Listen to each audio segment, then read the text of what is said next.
¿Te anularon el matrimonio con Ednita? No. No, yo me divorcié. No sé de dónde vino esa noticia, pero me pude casar, de hecho, y mi excusa era, yo no me puedo casar, porque yo sigo casado en Argentina, no existe el divorcio en Argentina. Con el gobierno militar no existía el divorcio. Ok.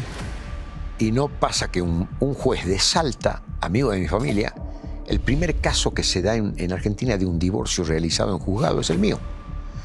Y un amigo, un abogado amigo de mi familia, me dice, te vamos a visitar a Puerto Rico, Laura. Vienen. Y no va en una mesa familiar, ya comiendo todos con los papás de ella y qué sé yo. Me dice, Laura, te traemos una sorpresa, mira. Ya te puedes casar con la artista porque aquí está el divorcio. Todo. Yo digo, ¿qué hiciste? En un asado. Y me tuve que casar. Digo, me tuve que casar porque me contradijeron la prueba que yo tenía de que no me puedo casar porque tenía un divorcio, ¿no? Pero no tenía divorcio. Y me casé, porque además tenía... A ver, la isla tiene una situación psicológica del insularismo, que eso me lo explicó el líder del partido independentista, que es un partido, qué sé yo, utópico, ¿no? De Puerto Rico. No pueden ser independientes, definitivamente no. Pero él me decía, yo tengo que liderar esto porque lo tengo que hacer. Porque quisiera ser libre, pero no vamos a poder ser libres nunca, porque nuestra cabeza no nos da para ser libres. El que vive en un fragmento de tierra, ese es su universo. Nuestra mentalidad no va más allá de nuestros límites físicos. Ustedes, los continentales, pueden caminar desde Alaska hasta Ushuaia. Para ustedes la tierra es gigante y es toda de ustedes. Para nosotros, el que se lleva a alguien de la isla nos está dejando sin alguien importante en nuestro universo. Y entonces yo tenía graves problemas con la prensa en Puerto Rico. Pese a que yo le había dado un súper levantón a una de sus artistas preferidas, llevándola a todas partes. La pegamos en México, en Centroamérica, en Sudamérica. Y fue una labor, una tarea quizá de aprendizaje mía para yo volver a la cantada, ¿no? Porque eso me sirvió para después ir y encarar a solas mi propio proyecto sin necesidad de productores. Yo era mi productor, yo era mi compositor. Pero ese caldo de cultivo que se dio con ella, grabando en Nueva York, nada menos, donde yo inclusive llegué chapuceando el inglés y lo aprendí en las salas de grabación, comunicándome con los músicos, con los ingenieros. En fin, tenía broncas con la prensa porque me decían, te tienes que casar, Laureano, porque si no, estás usurpando a la pobre, la novia de Puerto Rico. Bueno, ¿y es qué les importaba si te casabas o no?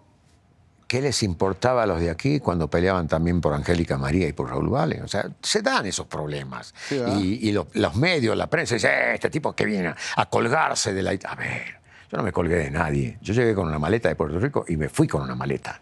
Pero dejé una huella gigantesca porque le gané un OTI internacional a Puerto Rico. ¿Y sabes dónde? En Buenos Aires. ¿Con Ednita? No, con Ednita la hice participar con una canción mía en Caracas. Y como salió segunda, el que ganó fue un argentino. Ganó Daniel Río Lobos precisamente con una canción de Chico Novarro. Y por ende, el año siguiente se hizo el Festival Loti en Buenos Aires. Paquito Cordero me dice, ¿te animas a componer otra canción para ir al Loti? Y elige el cantante. Y elegí un cantante, un chico negro, Rafael José, con una voz poderosísima.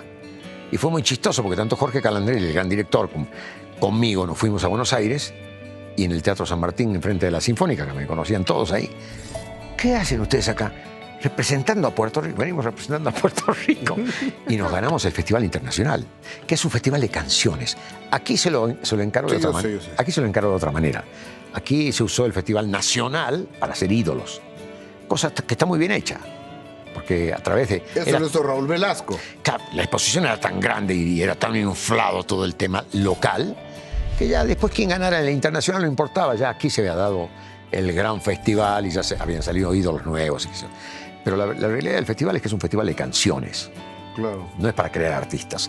Y nuestra canción, mi canción, ganó el Festival Loti en Buenos Aires en la voz de Rafael José. Oye, terminas con Ednita Nazario después de la bronca con la prensa. Así es. Pero poquitito después, te casas con Graciela Micheli. ¿Estamos de acuerdo? Estamos de acuerdo, sí. ¿Quién es la señora Graciela Micheli? ¿Cuántos hijos tuviste con ella? 4. ¿No más? No más. Nada más 4. sí naciste para casarte. Eh, vengo de una familia muy formada, muy tradicional, muy conservadora. Conservadora en el sentido de conservar tradiciones y conservar respeto por las relaciones. Sí, Eso sí. para mí la mujer tiene un sentido fundamental en la vida del hombre. Y sí, puedes tener relaciones así dispersas por ahí, pero cuando encaras una cosa en serio y vas a tener hijos sobre todo, yo creo que hay que darles una certeza social a los chicos. ¿Y dónde Entonces, conociste a Graciela? en un vuelo, ella era sobrecargo de Aerolíneas Argentinas, y casualmente fuimos a llevar el proyecto del Ángel del Rock y el del grupo Timbiriche, que me lo confió gente de la gran televisora aquí, cuando no había otra, De Televisa, sí. a llevar esos productos, pues yo tenía los contactos en Argentina para ver que se editaran allá. Y la conocí y bueno, prosperó la relación y nada, nos casamos. Nos casamos cuando ella quedó embarazada de mi primer hijo, Rodrigo. Yo dije, aquí la cosa viene ¿Y qué seria. edad tienen tus chavos ahora? Rodrigo hoy es piloto de una compañía aérea muy grande de Estados Unidos, American, y La más grande. la más grande, sí. Y los otros tres han heredado la cuestión musical. Ok. Y han tenido primero un grupo que se llama Sonus y hoy tienen un grupo que se llama Nobody. Y cantan en inglés, son nacidos en California, viven en Buenos Aires, no quieren cambiar su residencia, están fascinados con Sudamérica. Y eso que sí, al principio decíamos, pero en Estados Unidos y acá, fascinados viviendo allá. Es otro criterio. Pero es que vive en Buenos Aires. Es muy rico. Es una ciudad bellísima, muy rico. que tiene todo. Y sobre todo la libertad con que gozan los chicos y cómo crecen, el movimiento cultural interno que hay. Les hizo muy bien, muy bien. De estar estudiando como chiquillos, cuando vivíamos en California, no sé, 5 o 6 materias. Pasaron a 14 materias en el colegio en Buenos Aires y se tuvieron que culturizar a huevo, ¿no? Sí, no hay de otra. Y hoy lo agradecen porque son chicos muy preparados, musicalmente son exquisitos los chavos. Oye, pero si tu vida estaba tan hecha con la señora Graciela, ¿cuál fue el rompimiento, el quiebre? La tragedia que yo viví en México de ser víctima de un Estado corrupto, así de simple. Ok. La mafia del poder. Venías tú en un avión de Miami a México. De Miami a México. Miami a México, y al llegar, llega la policía. En la pista, violando inclusive leyes internacionales, porque el avión no había apagado motores, había tocado manga. Abren la puerta, entran un montón de tipos encapuchados. Yo venía en la primera fila del avión. Me agarran y me bajan a culatazos. Me meten en unas camionetas, que había 3 camionetas estas grandes. Como si fueras narcotraficante. Exactamente. Bueno, de hecho, quienes me arrestan fue el equipo Tiburón. Okay. Que no sé, a ver, una mala leche con todos los hierros. Eso se llama abuso del poder en términos jurídicos. Y precisamente el abuso del poder está penado por las leyes internacionales. ¿En qué año fue eso, Laureano? En el año 1989, diciembre 1800, 15. no. No tanto. Sí, 1989, 15 de diciembre, a las 5 de la tarde. O sea, recibiste Navidad y Año Nuevo en el reclusorio norte. Adentro del Arca de Noé. Reclusorio norte. Así es. ¿Cómo estaba? ¿Quién estaba en tu celda? Había sobrepoblación. El consejo del mismo director de seguridad, un tipo formado en cuántico y estudia educado en Estados Unidos, un grandote con los típicos bigotes mexicanos así. El comandante me dijo, no te vayas con la población, porque lo ideal es que tú pases la primera noche en ingreso, la segunda noche en COC. Centro de Observación y Clasificación. Exactamente, donde te tienes que sentar 2 días seguidos con pseudo psicólogos que además vienen con el dedo en la cabeza, y como tú eres un objetivo del Estado, después de hacerte preguntas muy estúpidas, pasan el informe de que tú tienes agresividad y peligrosidad social de media a alta. Yo leí ese expediente. Mirá si no venían preparados para tratar de cavarme la fosa por todos lados. Claro. Total, me dicen, no te vayas al dormitorio 4, que es donde estaban todas las fuentes de productividad de México arrestadas ahí. La gente joyeros, industriales, comerciantes, gente de pesca, gente de minería, doctores, abogados. Bueno, está catalogado dentro de la Comisión Interamericana como el sexenio del terrorismo fiscal. ¿Okay? y espero que no vayamos por el mismo camino ahora. ¿Quién era el presidente? Gortari.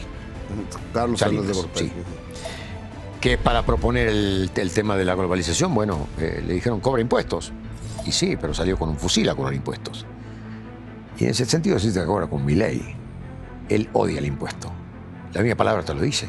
Eso viene de la Edad Media, a donde el del Castillo tenía que hacerle pagar una cuota a los pobres agricultores que se quedaban con la mitad de la comida, pues ya le tenían que dar al tipo que vivía de poca madre, ¿no?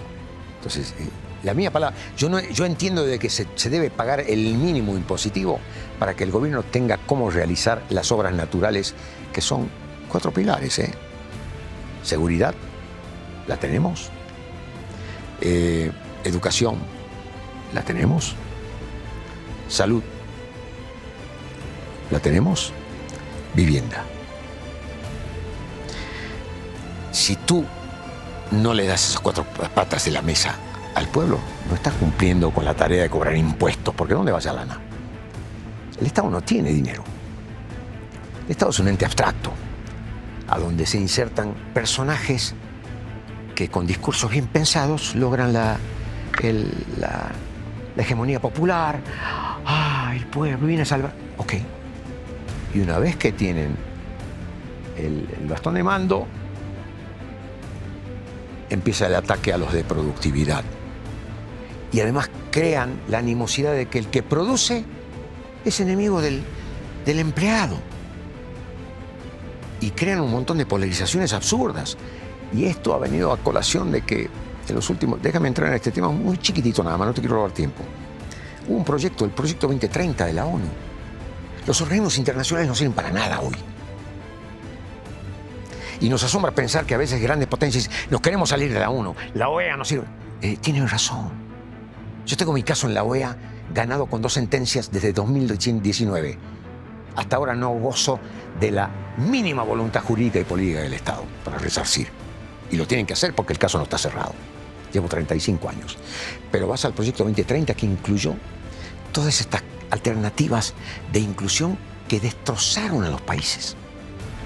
Impuestos y más impuestos y más... Joder, pero bueno. ¿Pero por qué fregaron a Brizuela? ¿Por qué te jodieron? Porque había que sembrar antecedentes con el medio artístico. Y en realidad el ataque no iba conmigo, iba contra mi manager. Raúl Velasco. Exacto. Tenía una oficina, entraron los visitadores de Hacienda, como entraron un tipo Gestapo a querer, a ver qué. Y el tipo lo sacó volando de la oficina, entonces le franjearon la oficina, intervino el papá, hizo un arreglo con un tipo que hoy está fichado en Interpol, ¿eh? La gente que me mandó presa a mí, mi querido amigo. ¿Quién es? Son unos corruptos. Y yo no los veo presos. El que firmó las órdenes de detención mía y que me creó un falso crédito es un señor que se llama Alfredo Solleva Junco, que vive en una casa de $12 millones en Coronado Keynes. Y lo echaron mientras estaba mi juicio penal por malversación de fondos públicos. O sea, a mí me condena un ladrón. ¿Qué hace el ladrón libre? Si yo después de mi sentencia, después de 6 años penales, salí inocente, absuelto y sin delito que perseguir. Y me cobraron una sentencia antes de la sentencia. ¿Y quién comandó eso? Que es el que hizo el arreglo con Velasco, pero lo engañó, porque Velasco tuvo que ir y pagarle, mandado por don Carlos. ¿Ok? Al otro día lo quiso arrestar al hijo y él lo sacó y se lo mandó a España, se lo mandó a Alemania. Y no tuvo la decencia el señor de llamarme y decir: no te montes en el avión porque tanto amigo como tú peligran.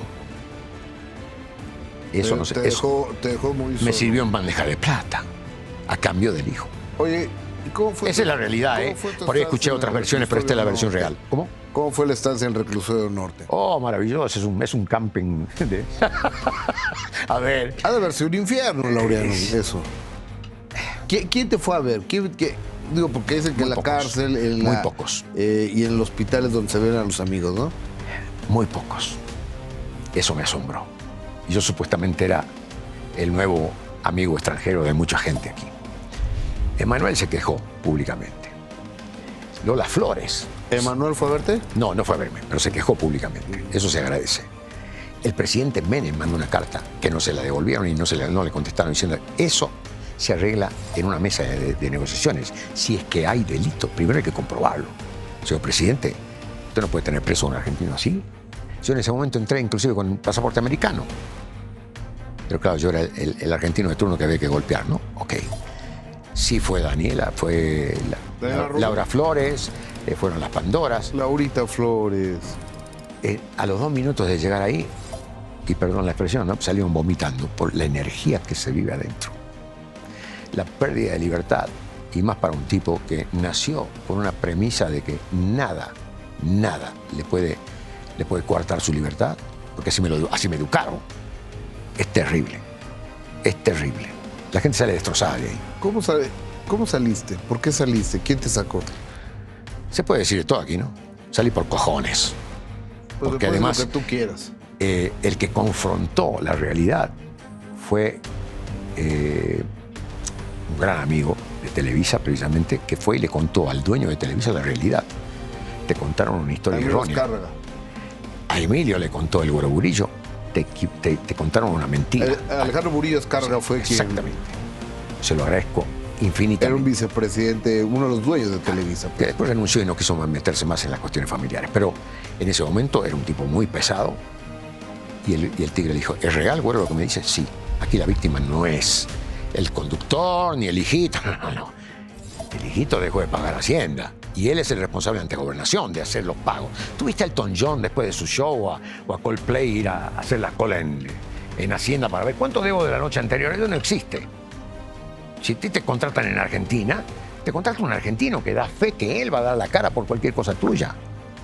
Tú cobras tu neto y te vas del país, ya está. El responsable es el del país. Pero no. A mí me echaron toda la maquinaria encima. Entonces, gracias a él, que amenazó al entonces secretario de Hacienda, después de 4 meses y pico yo estar preso, y al tipo que, yo diría, es como el sicario, ¿no? Sutil de estas acometidas terroristas, Gil Díaz, les publico el dossier a la noche en lo de Jacobo, si ustedes no me dan fecha mañana al mediodía de la salida de Brizuela. Punto. Al mediodía había una fecha de salida. Porque toda esa gente la debe, ¿eh? Toda esa gente... ¿Cuándo va a haber revisionismo histórico? Toda esa gente la debe. ¿La recuerdas, Laureano? ¿Cómo? ¿La recuerdas la fecha de tu salida? Fue el 6 de mayo. Yo entré en diciembre. 1990. No. Y salí obligado... me querían deportar. Tú me debes. Yo, gobierno, te hago firmar un pagaré. Es para que te quedes y cumplas. Te voy a deportar. Mira qué trampa. No, era deportarme. No puedo cumplir con el centro de sentencias que tienes que ir todos los meses a firmar mientras dure tu juicio, que duró 6 años. Y entonces te ponen una orden en Interpol. ¿Y eso pasó? Porque tienes que venir con un permiso que te dé el consulado en Estados Unidos para venir. El consulado tiene la orden, no te lo da. Interpol se te tira encima. Entonces, ¿y eso pasó? No, porque yo definitivamente logré el apoyo ese de los altos ejecutivos de la empresa que dijeron, el señor se queda, porque se queda, y nosotros le damos validez para que se quede, y renóvenle el FM3, porque si supuestamente le tiene que pagar algo a Hacienda, que no sabemos por qué, porque todavía no terminó el juicio, pero Hacienda quiere que le paguen ahora. Por eso que estoy todavía protestando lo que me deben. El objeto de una sentencia negativa. O sea, y lo que supuestamente, o lo que debías, o supuestamente debías, ¿lo hiciste en pagos? Lo que supuestamente debía, porque después resultó que no debía nada, que no había delito que perseguir. ¿Y si pagaste los 1.380 millones de pesos? 1.600 millones de pesos. Llegó al final de la sentencia, bueno, ya para hacer la corta, porque ya protesté. Oye, aquí está la sentencia, inocente, absuelto, sin delito que perseguir. Me robaste la cartera, devuélvemela. Y así tal cual, lo mismo, no pido nada, actualizaciones de ningún tipo, devuélvemela. No pido daño moral. No. 9 años de juicio contra Hacienda. Y encima me dan un bofetón en la Corte Suprema y me dice, usted quiso pagar, con lo cual demostró que usted era culpable. O sea, ¿y qué dice la sentencia? No importa. ¿Cómo que no importa? Es que si no pagan te jodían, ¿no? Entonces me llevé el caso, eso no lo esperaron. Pensaron que le había dado carpetazo y me lo llevé a Washington. Y en Washington los primeros 4 años lo estudiaron al caso. Es lenta, la Convención Interamericana hay que quitar esa burocracia, viejo, porque se supone que es el organismo que tiene que resolver lo que no te pudieron resolver en tu región jurídicamente, ¿no? Y ahí se abrió el caso. Y 5 años después de eso, o sea, a los 9 años de haber presentado el caso, salió la primera sentencia. 7 violaciones fundamentales a la Convención Americana contra Laureano Brizuela. Me quisieron arreglar con 2 centavos y dije, no, yo no vengo a especular, devuélvanme lo que me quitaron. E inicié el juicio de fondo, 4 años más. Y gané el juicio de fondo, que es el último. Y desde entonces se entró en relación con la intermediación de los expertos de la comisión, burócratas de corte progresista, que se llevan muy bien con los países progresistas, pero que no obedecen a nada que sea más liberal. Cuidado. Entonces, la política está permeada en todas partes, mi querido amigo. Y eso hizo retrasar, te empiezan a ofrecer peanuts, ¿no? Y dicen, no, hicieron simplemente lo que me quitaron, actualizado, y no voy a protestar. Hubo una hija que perdí en el camino, de gestación. ¿Con la señora Palmira? No, con Palmira no tengo hijos. Con Graciela, estaba cuando yo salí de la cárcel tenía 7 meses de embarazo, o sea, se chupó todo el embarazo yendo todos los días a ese pinche infierno, man. En el norte. En el norte. Y cuando salí precisamente en Los Ángeles fue que tuvo el desenlace de post-estrés síndrome y perdimos a la bebé. Lo siento mucho. Y sí, era una niña, hubiera sido la segunda niña. Eso tiene un valor intrínseco millonario si lo valoras en países que respetan los derechos humanos. ¿Qué te digo? Eso ni siquiera lo considero. Devuélvanme actualizado lo que me deben y se acabó la historia. Pero la historia no se acaba mientras no lo hagan. Porque yo soy el que tengo que decir, estoy de acuerdo, no estoy de acuerdo. Claro. Pero tampoco veo mucha voluntad. Oye, a ver. Pero ya hay gente en el Senado americano que se quiere encargar del caso. Pero regresemos a tu vida. Sí, la parte buena. La parte. No la parte bonita porque ya te vas a divorciar de Graciela. No, ya me divorcié de Graciela. Es que aquí ya lo tengo anotado, todo. Y ya te divorciaste de Graciela. ¿No tuviste problemas para ver a tus 4 hijos? Sí, me pasó lo mismo que en el primer matrimonio. Me los privaron un tiempo largo. Pero después aparecieron solos. Y me reencontré. Y se repitió la historia. Y se repitió la historia de que nos volvimos a abrazar. No me puedo meter en sus actividades musicales porque no quieren. Y está bien. No, yo no quiero, ¿cómo le llaman? Baby... Nepo babies. Nepo babies, sí. No quiero nepo babies. Y por ahí vi que en los medios, yo no entro a esas peleitas dentro de los medios. Vi por ahí una de esas peleas y estoy de acuerdo con la que dice, no acepto los nepo babies. Y es verdad, porque si no, nos empiezan a meter dinastías por la cabeza. A ver, démosle lugares a los que están haciendo espera, a los que están haciendo banca, gente con mucho talento que de pronto se ven privados de un lugar en el escenario para que la gente los conozca y los admire y los acepte o no. Porque de pronto se crean dinastías familiares, ¿no? Claro. Yo no estoy de acuerdo con eso. Me parece, eso es nepotismo. Laureano Brizuela, ¿y dónde conoces a la señora Palmira? En una gira que ella hace como bailadora de flamenco. Esposa, ella es bailadora de flamenco. Y actual pareja. Sevillana. Vino con una compañía de flamenco a México. ¿Qué sensualidad tiene el flamenco, no? Oh. Y qué fuerza. Ahí sí que te pegan un bofetón de enamoramiento, porque el arte que traen, más si la mujer es guapa, ¿no? Es increíble. Es uno de los géneros más envidiables que hay. Y ojo, circunscripto a un pequeño círculo, porque qué curioso que en México no haya flamenco. Bueno, ahora se instaló, creo, con una española de mucho carácter, que de hecho, Palmira, mi mujer, hizo cursos con ella, que tiene un tablao, por fin, porque no había tablaos. En un tiempo sí había tablaos en México. Y de hecho, uno era del marido del papá de Lucero, que creo que se llamaba El Duende y estaba en Polanco. Correcto. Y después había varios donde Palmira de adolescente trabajó, vino varias veces y trabajó ahí, y después se radicó en Madrid definitivamente, y después se fue a Sevilla de vuelta, ¿no? Oh. ¿Y tú cómo la conocida Palmira vive en México? ¿Por qué te quedaste en México? ¿Qué te enamoró de... Ahora, en la ciudad en la que vives actualmente, ¿lo puedo decir? Sí, claro, sí. San Miguel de Allende es como para llegar y no salirse de ahí Así nunca. es. O sea, yo cuando llegué a San Miguel la primera vez dije, aquí me quedo a vivir. Es un pueblo mágico. Y yo como provinciano que soy, y te dije, medio harto de vivir en un lugar precioso en San Ángel, medio harto de salir al tráfico y decir, no estoy para estas ciudades enloquecidas, casi colapsadas, donde no hay muchos progresos viales como para que la ciudad se desahogue. Quiero volver a vivir un poco esa vida con la naturaleza, donde tus tiempos los marcas tú, donde llegas cuando tienes que llegar a los lugares, y nunca sabes cuándo llegas aquí. Entonces decidí hace 13 años ya radicarme en San Miguel. ¿Y por qué pero voy a la primera parte de tu pregunta. ¿Por qué te quedaste en México? Eso me lo preguntaron. ¿Por qué te quedaste en México? Bueno, cuando yo presenté mi caso en la Comisión Interamericana, casi todas las expertas son mujeres, casi todas. Y había como 8 mujeres expertas en diferentes rubros, en una mesa gigante, donde impresionado porque ahí ves una foto en blanco y negro gigante de los desaparecidos de la época argentina, en fin, cosas históricas que tú ves y dices, wow, estoy en el organismo idóneo, ¿no?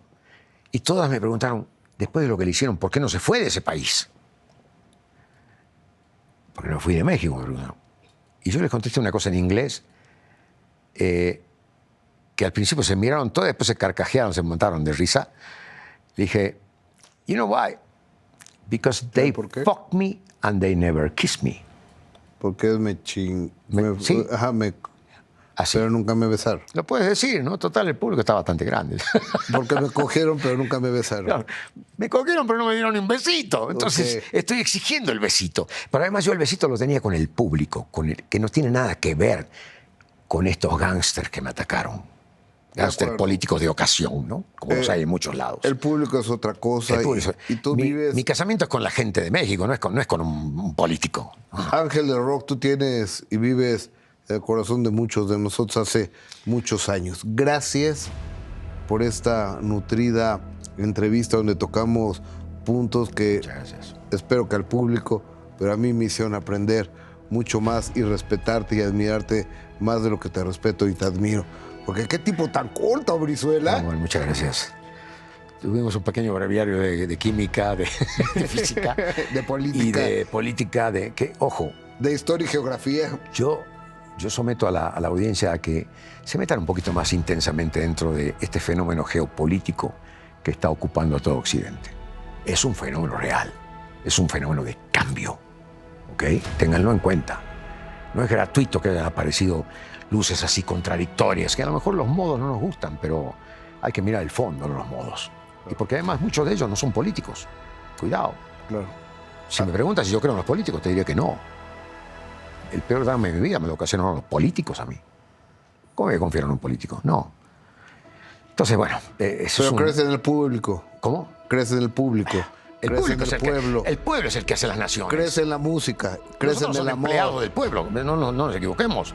No son nuestros dioses del Olimpo. De acuerdo.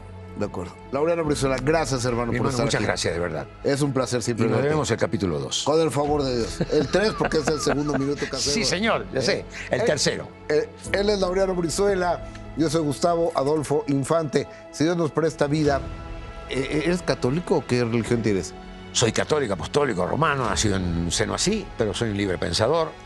Y hoy creo que el hombre puede tener fe sin necesidad de estar pegado a dogmas o a establecimientos. Ya se me acabó el programa, Brizuela, adiós.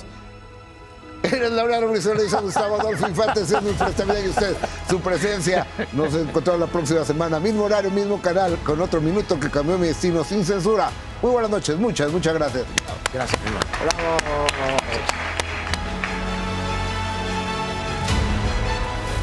¿Y cuál era la posición económica de ustedes? Para tener el valor de pedirle a mi papá una bicicleta siquiera era mucho pedir. O sea, la mayoría, todos somos pues trabajadores de la historia del migrante, ¿no? En Estados Unidos. 12 años tú Sí. cuando te llaman para ese casting. Así es. Le canté a un señor y quieren que vaya a conocer al hermano de Selena. Pues se sorprendió, me dijo, wow. Y así de la nada, un día en el estudio me dice, hey, ¿te gustaría ser parte de los Cumbia Kings? Yo a los 13 años. Entonces me dijo, apréndete esta canción. ¿En cuánto te la puedes aprender? Y yo, pues, se me hizo prudente en ese momento decir, pues, dame una semana. Me dice, no, te doy 2 días. ¿Se te subió? En algún momento sí.